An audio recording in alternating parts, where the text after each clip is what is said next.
Hello everyone, स्वागत है आपका एग्जाम गुरु यूट्यूब चैनल में। दोस्तों, इस वीडियो में हम एयरफोर्स 2020 एग्जाम के लिए रागा का प्रैक्टिस पेपर सॉल्व करने वाले हैं। हमारे साथ आप भी क्वेश्चंस को सॉल्व करते चलिए और वीडियो के लास्ट में हमें बताइएगा कि आज आपने कितना स्कोर किया है। आप लोगों को बता दूं दोस्तों कि मैथ्स के लिए लाइव क्लासेस स्टार्ट हो चुकी है, तो अगर अभी तक आपने उन वीडियोज़ को नहीं देखा है तो मैंने लिंक डिस्क्रिप्शन बॉक्स में दे दिया है, आप वहाँ से देख लें या फिर चैनल के प्लेलिस्ट में भी जाकर आप उसे देख सकते हो। वीडियो स्टार्ट करने से पहले दोस्तों, एयरफोर्स 2020 एग्जाम के लिए वाई ग्रुप का 5 मॉक टेस्ट तैयार किया गया है।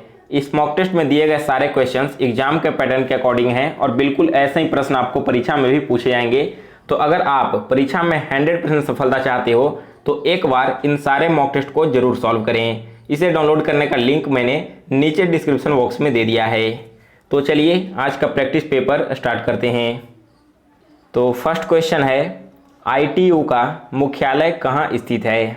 ITU इसका फुल फॉर्म होता है दोस्तों इंटरनेशनल टेलीकम्युनिकेशन यूनिट और इसका हेडक्वार्टर स्थित है जिनेवा में, यानी कि ऑप्शन बी करेक्ट आंसर है। सेकंड क्वेश्चन है, भारत के तत्कालीन डिफेंस मिनिस्टर कौन हैं। दोस्तों, मैं आपको मॉक टेस्ट में हर एक क्वेश्चन के साथ कुछ टिप्स और ट्रिक्स देते चलूँगा और ऐसे टॉपिक्स बताते चलूँगा जिससे पिछले 2 साल से हर बार क्वेश्चन रिपीट हो रहे हैं। जैसे कि अभी आप सेकंड क्वेश्चन देखिए, इसमें पूछा गया भारत का डिफेंस मिनिस्टर। तो जितने भी कैबिनेट मिनिस्टर हैं इनसे रिलेटेड मिनिमम 3 से 4 क्वेश्चंस आपको पूरे एग्जाम में पूछे जाते हैं। जितने भी शिफ्ट में एग्जाम होते हैं अगर उन सभी शिफ्ट्स को देखा जाए तो लगभग 3 से 4 क्वेश्चंस आपके मिनिस्टर से 100% देखने को मिलते हैं। तो आपको सारे मिनिस्टर्स के नाम भी याद होने चाहिए। अभी देखिए, भारत के तत्कालीन रक्षा मंत्री का नाम है राजनाथ सिंह, यानी कि ऑप्शन डी करेक्ट आंसर है, इनमें से कोई नहीं। तीसरा क्वेश्चन है, स्वराज हमारा जन्मसिद्ध अधिकार है, यह नारा किसने दिया था। यह नारा दिया गया था बाल गंगाधर तिलक के द्वारा। दोस्तों, अगर इंडियन हिस्ट्री की बात की जाए तो इंडियन हिस्ट्री में क्वेश्चन मेनली 2 जगह से आते हैं। पहला तो आपका हुआ नेशनल मूवमेंट और फिर दूसरा हुआ एंशियंट हिस्ट्री से, जिसमें बुद्धिज्म और जैनिज्म जैसे टॉपिक्स आपको पढ़कर जाने होते हैं। अगला प्रश्न है 4 नंबर, वानभट्ट किस राजा के दरबारी विद्वान थे। देखिए, वानभट्ट वे दरबारी थे हर्षवर्धन की। नेक्स्ट है क्वेश्चन 5, अशोक का संबंध किस वंश से था। अशोक का संबंध था दोस्तों मौर्य वंश से। बिल्कुल इजी क्वेश्चन है। नेक्स्ट क्वेश्चन 6 है, सक्रिय ज्वालामुखी किस महासागर में अधिक संख्या में स्थित है। देखिए, एक्टिव वोल्केनो सबसे ज़्यादा यह होता है प्रशांत महासागर में। नेक्स्ट है क्वेश्चन 7, दल बदल अधिनियम कब लागू हुआ था। यह नियम लागू हुआ था दोस्तों 1985 में। अगला प्रश्न है 8 नंबर, लावनी कहाँ का लोक नृत्य है। लावनी लोक नृत्य, तो यह लोक नृत्य है दोस्तों महाराष्ट्र राज्य का। नेक्स्ट है क्वेश्चन 9, विश्व पर्यावरण दिवस कब मनाया जाता है। यह सेलिब्रेट किया जाता है प्रत्येक वर्ष 5 जून को। अगला प्रश्न है 10 नंबर, 2020 विश्व कप 2020 का आयोजन कहाँ होना था। तो इसका आयोजन अभी किया जाना था ऑस्ट्रेलिया में, लेकिन इसे अभी पोस्टपोन कर दिया गया है कोरोना वायरस के चलते। अगला प्रश्न है 11 नंबर, निम्न अक्षर श्रृंखला में प्रश्नवाचक चिन्ह के स्थान पर क्या होगा। यहाँ क्वेश्चन मार्क की जगह पर कौन सा डिजिट आएगा वो आपको बताना है। तो देखिए, यहाँ पर टोटल 3 पेयर्स दिए गए हैं। अगर तीनों पेयर्स को हम ध्यान से देखें तो पहले पेयर का पहला लेटर क्या है, पहला लेटर ए है। उसी तरह से दूसरे पेयर का पहला लेटर बी है और तीसरे पेयर का पहला लेटर सी है। दैट मीन्स जो चौथा पेयर होगा इसका पहला लेटर यहाँ पर डी होगा। उसी प्रकार से अगर फिर से पहले पेयर के हम दूसरे लेटर को देखें तो दूसरा लेटर बी है, सेकंड वाले पेयर का दूसरा लेटर सी है और थर्ड वाले पेयर का दूसरा लेटर डी है। दैट मीन्स जो फोर्थ वाला पेयर होगा उसका दूसरा लेयर क्या होगा, यहाँ पर ई होगा। तो आप देख रहे हो कि सीरीज कैसे आगे बढ़ रही है। सबसे पहले यहाँ पर डी आएगा, फिर ई आएगा और लास्ट में एफ आएगा, क्योंकि इसका लास्ट वाला जो कोडिंग है ना वो ई है, तो ई के बाद एफ आता है। ऑप्शन सी इस क्वेश्चन का करेक्ट आंसर है। अगला प्रश्न देखिए 12 नंबर है, यदि ए का अर्थ प्लस, बी का अर्थ माइनस, सी का अर्थ गुना तथा डी का अर्थ डिवाइड हो तो इस इक्वेशन का मान बताइए। तो आइए सारे वैल्यूज को हम यहाँ पर रखेंगे। 16 प्लस ए है ना, 16 ए 2 है, तो ए का वैल्यू क्या है, ए का वैल्यू प्लस है। दैट मीन्स पहले हम लिखेंगे 16 प्लस 2 उसके बाद D5 है और D का वैल्यू डिवाइड है, यानी कि यहाँ पर हम कर देंगे डिवाइडेड बाई 5। फिर क्या है, C3 है ना, C का वैल्यू होता है गुना, यानी कि गुना 3 कर देंगे, और B9 दैट मीन्स -9 होगा। तो अब देखिए इसे सॉल्व करते हैं यहाँ पर, तो कैसे सॉल्व होगा, 16 प्लस 2/5 इसका वैल्यू क्या होगा, इसका वैल्यू होगा 1.2 डिवाइडेड में, और इसे गुना करेंगे 3 से, माइनस यहाँ पर 9 कर देंगे। तो इस इक्वेशन को जब आप आगे सॉल्व करोगे तो इसका वैल्यू आएगा 8.2। दैट मीन्स ऑप्शन सी इस क्वेश्चन का करेक्ट आंसर है। नेक्स्ट है क्वेश्चन 13th, निम्न में से भिन्न आकृति का चयन करें। दोस्तों फिगर से रिलेटेड क्वेश्चन आपके एयरफोर्स के एग्जाम में सबसे ज़्यादा पूछे जाते हैं। यह क्वेश्चन कम से कम 4 होगा और ज़्यादा से ज़्यादा 5 आपके पेपर में आएगा ही आएगा। तो आप एग्जाम के पहले इस टॉपिक को बिल्कुल अच्छे से कंप्लीट करके जाना। अगर आपने इस टॉपिक को सही से वहाँ पर सॉल्व कर लिया तो आपका सिलेक्शन लगभग तय हो जाता है, क्योंकि सबसे ज़्यादा वेटेज इसी क्वेश्चन का होता है एग्जाम में, और यहीं पर छात्र सबसे ज़्यादा गलती भी करते हैं। तो देखिए इसमें क्या हो रहा है 13 नंबर फिगर में।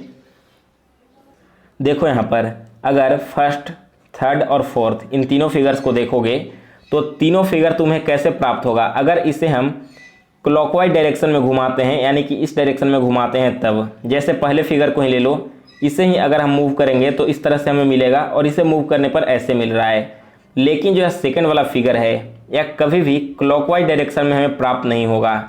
अगर इस फिगर को हम उल्टा घुमाएं इस डायरेक्शन में तब हमें सेकंड वाला फिगर प्राप्त होता है, यानी कि यही इन तीनों से अलग है। अगला प्रश्न है 14 नंबर, निम्न आकृति श्रृंखला में प्रश्नवाचक चिन्ह के स्थान पर क्या होगा। तो देखिए हो क्या रहा है, पहले वाले फिगर में जो इस तरह के लाइंस बने हुए हैं, इन लाइंस की टोटल संख्या 6 है। इसके बाद अगले वाले फिगर में इन लाइन की संख्या 5 हो जाती है, फिर यह 4 हो जाता है और फिर 3 हो जा रहा है, यानी कि हर एक अगले फिगर में यह लाइंस एक घटते जा रहा है। तो अब जो अगला फिगर आएगा यहाँ पर, इसमें 3 के बाद घट के क्या होगा, टोटल 2 लाइंस रह जाएंगे, और 2 लाइंस कौन से ऑप्शन में है, ऑप्शन डी में, यानी कि यही इस क्वेश्चन का करेक्ट आंसर है। अगला प्रश्न है 15 नंबर, एक आयत की लंबाई और चौड़ाई में क्रमशः 30% और 20% की वृद्धि की जाए तो क्षेत्रफल में कुल कितने प्रतिशत की वृद्धि होगी। मैंने आपको यह क्वेश्चन परसेंटेज वाले चैप्टर में करवाया भी है। जिन लोगों ने अभी तक मैथ्स का परसेंटेज वाला चैप्टर नहीं देखा है तो आप एक बार उसे ज़रूर देखिए। आपको एयरफोर्स के लिए मैंने मैथ्स का क्रैश कोर्स ऑलरेडी स्टार्ट कर दिया है, और 4 इंपॉर्टेंट टॉपिक्स मैंने आपको परसेंटेज में पढ़ा भी दिया है। इसके लिए मैंने आपको क्या फॉर्मूला बताया था, फॉर्मूला था a + b + a × b divided by 100। यहाँ पर दोस्तों प्लस हमने इसलिए यूज किया गया है क्योंकि सबसे पहले 30% बढ़ाया जा रहा है और फिर 20% बढ़ाया जा रहा है। यहाँ पर अगर घटाया जाता तो जो भी चीज़ घट रहा है, जैसे लंबाई घट रहा है या फिर चौड़ाई, उसके पहले हम माइनस साइन का यूज करते हैं। a का वैल्यू 30 है और b का वैल्यू 20 है, तो सारे इक्वेशन को हम यहाँ पर रखेंगे। देखिए कैसे होगा, 30 + 20 + 30 × 20 यानी कि a × b और डिवाइडेड बाई 100। तो अब देखिए दोनों शून्य से दोनों शून्य कट गया, 30 और 20 दोनों को ऐड करेंगे तो 50 मिलेगा, और 50 + 3 दूना 6 हो जाएगा, यानी कि इसके क्षेत्रफल में 56% की वृद्धि होगी। ऑप्शन बी इस क्वेश्चन का करेक्ट आंसर है। अगला प्रश्न है 16 नंबर, बी ए से बड़ा है लेकिन सी से छोटा है, डी ई से छोटा है लेकिन ए से बड़ा है, यदि सी डी से छोटा है तो बताइए कि इनमें से कौन सबसे बड़ा है। तो देखो सबसे पहला कंडीशन क्या है, बी ए से बड़ा है और सी से छोटा है। दैट मीन्स अगर बी की हाइट ए है तो क्या हुआ, बी ए से बड़ा है तो ए इससे छोटा होगा, लेकिन सी जो है वो बी से भी बड़ा है। इसके बाद अगला कंडीशन है डी ई से छोटा है लेकिन ए से बड़ा है। यहाँ पर देखिए डी जो है वो ई से छोटा है लेकिन ए से बड़ा है, तो मान लो कि डी का हाइट यह हो गया। लेकिन अगला कंडीशन क्या दिया गया कि यदि सी डी से छोटा है, दैट मीन्स सी से भी ऊपर जाएगा डी। तो अब बताइए कि सबसे बड़ा कौन सा है। यहाँ पर सबसे बड़ा आपको कौन सा दिख रहा है, तो बड़ा है डी, यानी कि ऑप्शन 3 इस क्वेश्चन का करेक्ट आंसर है। अगला प्रश्न है 17 नंबर, राम 2 मीटर पूर्व 3 मीटर पश्चिम पुनः 3 मीटर पश्चिम तथा दाएं मुड़कर 6 मीटर चला तो वह अभी किस दिशा में जा रहा है। तो देखो कैसे इसको सॉल्व करेंगे। मान लो राम ने यहाँ से चलना प्रारंभ किया तो सबसे पहले वो 2 मीटर पूरब डायरेक्शन में जाता है, इसके बाद वह 3 मीटर पश्चिम घूमता है, यानी कि वापस से वो क्या होगा, इस डायरेक्शन में आएगा क्योंकि 3 मीटर इधर है। देख लीजिए फिगर काफ़ी ज़्यादा बड़ा हो गया यहाँ पर। पहले देखिए राम ने यहाँ से चलना प्रारंभ किया, 2 मीटर वो पूरब की ओर गया और ए डायरेक्शन में पहुँचा। अब इसके बाद क्या कहा गया है कि 2 मीटर चलने के बाद 3 मीटर पश्चिम में चला जाता है, यानी कि वापस से इधर मुड़ेगा तब 3 मीटर चलेगा और फिर से 3 मीटर चलने के बाद इस डायरेक्शन में पहुंचता है और यहाँ से दाहिने मुड़ता है, यानी कि राइट साइड में, और 6 मीटर चलता है। तो अभी वह किस डायरेक्शन में जा रहा है, अभी उसका डायरेक्शन ऊपर की ओर है और ऊपर का डायरेक्शन नॉर्थ कहलाता है, यानी कि ऑप्शन ए इस क्वेश्चन का करेक्ट आंसर है। नेक्स्ट है क्वेश्चन 18। यदि x का 20% 60 हो तो x का मान क्या होगा। बिल्कुल इजी क्वेश्चन पूछा गया है। x का 20% कहने का मतलब है x गुना 20/100 का वैल्यू 60 है, तो यहाँ से x का वैल्यू क्या होगा, 60 गुना 100 डिवाइडेड बाई 20। 20 से 60 कटेगा 3 बार में और 3 से 100 में गुना करने पर 300 प्राप्त होगा, यानी कि ऑप्शन सी करेक्ट आंसर है। अगला प्रश्न है 19 नंबर, बहुत ही इंपॉर्टेंट क्वेश्चन है यह। यदि घड़ी में 2:40 हो रहा हो तो दर्पण में क्या समय दिखाई देगा। देखिए दोस्तों ध्यान से देखिएगा इस क्वेश्चन को कैसे सॉल्व करते हैं। टाइम क्या हो रहा है, टाइम 12 से ज़्यादा हो गया है ना, तो आपको कुछ नहीं करना है, बिल्कुल ईजी यहाँ पर हो गया है क्वेश्चन। अगर 12 से ज़्यादा दिया हुआ है और आपसे पूछ लिया जाए कि इसका मिरर इमेज क्या होगा, यानी कि दर्पण में समय क्या होगा, तो जो टाइम दिया गया है इस टाइम को 12 बजे से घटा लीजिए। 12 बजे से अगर आप घटाओगे 2:40 तो क्या होगा, 12 से अगर 2:40 आप घटाते हो तो यहाँ पर दोस्तों इसका वैल्यू क्या हो जाएगा, इसका वैल्यू हो जाएगा सबसे पहले यहाँ पर 9:20। 9:20 में आप 2 घंटा 40 मिनट ऐड करके देख लो, इसका वैल्यू 12 आता है, यानी कि ऑप्शन सी करेक्ट आंसर है। मैंने यहाँ पर क्या किया, जो समय दिया हुआ है उसे केवल 12 बजे से घटा लेना है और जो वैल्यू आएगा वही आपका आंसर होगा। अगला प्रश्न है क्वेश्चन 20 है। यदि 1 अक्टूबर को रविवार था तो 1 नवंबर को कौन सा दिन होगा। देखिए बिल्कुल इजी क्वेश्चन है, बस आपको यहाँ पर कैलकुलेशन करना होता है और एयरफोर्स का एग्जाम बिल्कुल इसी पैटर्न पर होता है। आपका एग्जाम में क्वेश्चन का लेवल ज़्यादा हार्ड नहीं रहता, थोड़ा कैलकुलेटिव रहता है, क्योंकि वहाँ पर समय काफ़ी कम रहता है और एयरफोर्स को मेनली यह देखना होता है कि कौन से छात्र बिल्कुल कम समय में ज़्यादा से ज़्यादा क्वेश्चंस को सॉल्व कर पाते हैं। तो देखिए 1 अक्टूबर से लेकर 1 नवंबर इन दोनों डेट्स के बीच में टोटल दिनों की संख्या क्या है, टोटल डेज 31 हो गए। तो 31 में से सबसे पहले 7 से डिवाइड करके देख लीजिए, तो 7 से डिवाइड करोगे तो 28 दिन तो ऐसे ही अलग हो जाएंगे, यानी कि 28वां जो दिन होगा वो भी दिन क्या होगा, वो रविवार हो जाएगा। अब इसके बाद हमारे पास दिन टोटल 3 बचे हैं, तो जोड़ लीजिए। रविवार के बाद पहला दिन सोमवार, दूसरा दिन मंगलवार और तीसरा दिन बुधवार होगा, यानी कि 1 नवंबर को हो जाएगा बुधवार। ऑप्शन ए करेक्ट आंसर है। अगला प्रश्न है 21 नंबर। किसी सांकेतिक भाषा में प्योर को इस प्रकार से लिखा जाता है तो फायर को कैसे लिखेंगे। तो देखो अगर आप P में 2 ऐड करते हो तो इसका वैल्यू क्या आता है, R आता है। उसी प्रकार से अगर U में आप 2 माइनस कर दोगे तो इसका वैल्यू S आएगा। R में 2 ऐड करने पर फिर इसका वैल्यू T और E में 2 माइनस ऐड करने पर वैल्यू C आता है, यानी कि पहले आपको 2 ऐड करना है और फिर 2 माइनस करना है। तो फायर में F में अगर आप 2 ऐड करोगे तो इसका वैल्यू H आएगा, फिर I में अगर आप 2 माइनस करोगे तो वैल्यू G आएगा। R में 2 प्लस करने पर T और E में 2 माइनस करने पर C होगा, यानी कि यहाँ ऑप्शन B इस क्वेश्चन का करेक्ट आंसर है। नेक्स्ट है क्वेश्चन 22। लुप्त संख्या को ज्ञात कीजिए। क्वेश्चन मार्क की जगह पर कौन सा नंबर आएगा यह फाइंड करके बताना है। तो देखिए यह सीरीज कैसे आगे बढ़ती है। यहाँ पर क्या दिया गया है, 6, 8 और 3, इन तीनों के बीच में आपको कोई ऐसा रिलेशन बनाना होगा जिससे 11 आ जाए। तो देखिए अगर आप 6 और 8 दोनों को ऐड करोगे तो इसका वैल्यू आएगा 14। अब इस 14 में 3 को माइनस कर दो तो यह हो जाएगा 11, जो कि नीचे वाले बॉक्स में लिखा गया है। उसी प्रकार से 9 और 7 को ऐड करो तो 9 प्लस 7 यह हो जाएगा टोटल कितना, यह होगा 16। और 16 में अगर आप 4 को माइनस कर देते हो तो इसका वैल्यू आएगा 12, जो कि नीचे वाले बॉक्स में लिखा गया है।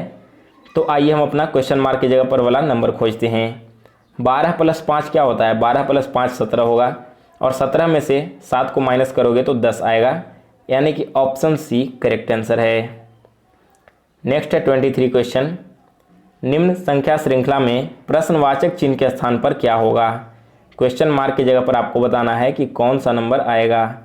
तो देखिए, अगर आप 8 में 7 को ऐड करते हो तो इसका वैल्यू 15 होगा, 15 में अगर 14 को ऐड करते हो तो इसका वैल्यू 29 होगा, और 29 में अगर आप 21 को ऐड करते हो तो इसका वैल्यू 50 होगा।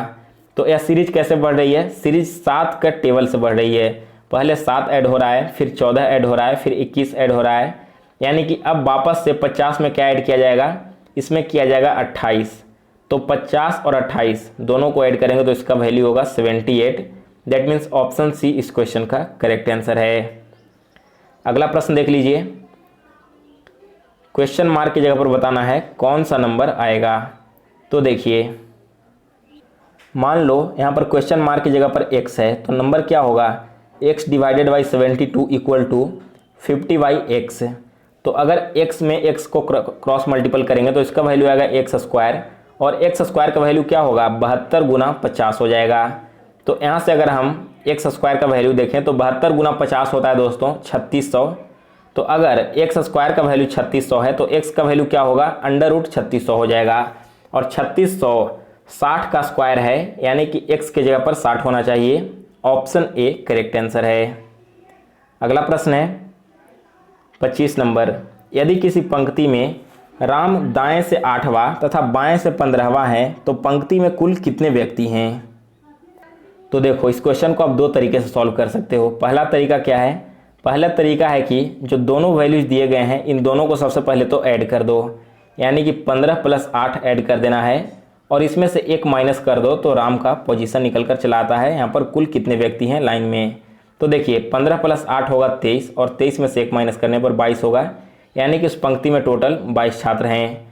और दूसरा तरीका क्या है, अगर आपको फॉर्मूला नहीं मालूम है या फिर परीक्षा में याद नहीं रहे तब क्या करना है। देखिए, लाइन एक है, इस लाइन में राम राइट साइड से 8वें पोजीशन पर है, अगर इधर से वह यहाँ पर 8वें पोजीशन पर है तो इसका मतलब कि राम के इस साइड में टोटल 7 स्टूडेंट और हैं। अब क्या कहा गया है कि उसका जो पोजीशन है वो बाएं से 15वां है, इधर से तो 8वां हुआ, लेकिन अगर इधर से देखें तो इसका पोजीशन 15वां आ रहा है। तो इसका कहने का मतलब यह है कि राम के लेफ्ट साइड में टोटल 14 छात्र और हैं। तो अब पंक्ति में कुल कितने छात्र होंगे, 14 छात्र इस साइड में हैं, 7 छात्र इस साइड में हैं, 14 + 7 होगा टोटल 21, और बीच में एक राम है, यानी कि 1 ऐड कर देंगे तो 22। तो अब चाहे तो दोनों में से किसी भी तरीके से इस क्वेश्चन को सॉल्व कर सकते हो। अगला प्रश्न है 26, 15 विद्यार्थियों की औसत उम्र 18 वर्ष है, यदि उसके शिक्षक की आयु भी शामिल कर ली जाए तो औसत उम्र 1.5 वर्ष बढ़ जाती है, तो शिक्षक की आयु क्या है। तो देखो, सबसे पहले क्या दिया गया है, 15 विद्यार्थियों का औसत उम्र 18 वर्ष है, तो हम निकालेंगे कि 15 विद्यार्थियों का टोटल उम्र क्या हो गया। तो उसे निकालने के लिए 15 में 18 से गुना करना होगा, 15 को 18 से गुना करने पर 270 मिलेगा, यानी कि 15 विद्यार्थियों का टोटल वजन 270 किलो है। अब इसके बाद शिक्षक को भी शामिल कर लिया जाता है, यानी कि टोटल नंबर्स क्या हो गए, 15 से बढ़ के अब 16 हो गया, और जो एवरेज एज है वो क्या हो जा रहा है, 1.5 वर्ष बढ़ जा रहा है, यानी कि पहले एज 18 था जो अब बढ़कर हो गया 19.5। तो 16 गुना 19.5 करेंगे तो इसका वैल्यू आएगा 312। अब देखिए, अगर शिक्षक शामिल नहीं थे तो टोटल वजन था 270 किलो, शिक्षक के शामिल होने पर वजन हो जा रहा है 312 किलो। तो यहाँ से अगर हम इन दोनों को माइनस करें तो शिक्षक का वजन निकल कर चला आएगा, माइनस करने पर इसका वैल्यू आएगा 42, यानी कि ऑप्शन सी इस क्वेश्चन का करेक्ट आंसर है। अगला प्रश्न है 27 नंबर, 18 वस्तुओं का क्रय मूल्य 16 वस्तुओं के विक्रय मूल्य के बराबर है, तो प्रतिशत लाभ क्या होगा। तो देखो, इसका एक फार्मूला होता है, फार्मूला क्या है, cost price minus selling price divided by selling price into 100। यहाँ पर देखिए, कॉस्ट प्राइस क्या दिया गया है, 18 वस्तुओं का क्रय मूल्य है ना, यानी कि ऊपर हम लिखेंगे सबसे पहले 18 माइनस 16 वस्तुओं का विक्रय मूल्य, सेलिंग प्राइस 16 दिया गया है, और डिवाइड कर देंगे सेलिंग प्राइस से, यानी कि 16 से, और परसेंटेज निकालना है तो 100 से हम गुना करेंगे। तो देखो, 18 माइनस 16 क्या होगा, 18 माइनस 16 हो जाएगा 2, नीचे डिवाइड करेंगे 16 से और गुना कर देना है 100 से। अब काटिए, 2 से 16 कटेगा 8 बार में, और 8 से 100 कितने बार में कटेगा, यह कटेगा टोटल 12.5 बार में, यानी कि ऑप्शन ए इस क्वेश्चन का करेक्ट आंसर है। देखिए 28 क्वेश्चन है, किसी समचतुर्भुज का विकर्ण क्रमशः 24 सेंटीमीटर और 30 सेंटीमीटर हैं तो उसका क्षेत्रफल क्या होगा। समचतुर्भुज का क्षेत्रफल का फॉर्मूला होता है half into diagonal 1 into diagonal 2। दोनों विकर्ण का वैल्यू दिया गया है, पहला विकर्ण है 24 सेंटीमीटर और दूसरा विकर्ण है 30 सेंटीमीटर। तो देखिए हाफ गुना 24 गुना 30 हो जाएगा, तो इसे काटेंगे, 2 से 24 कटेगा 12 बार में।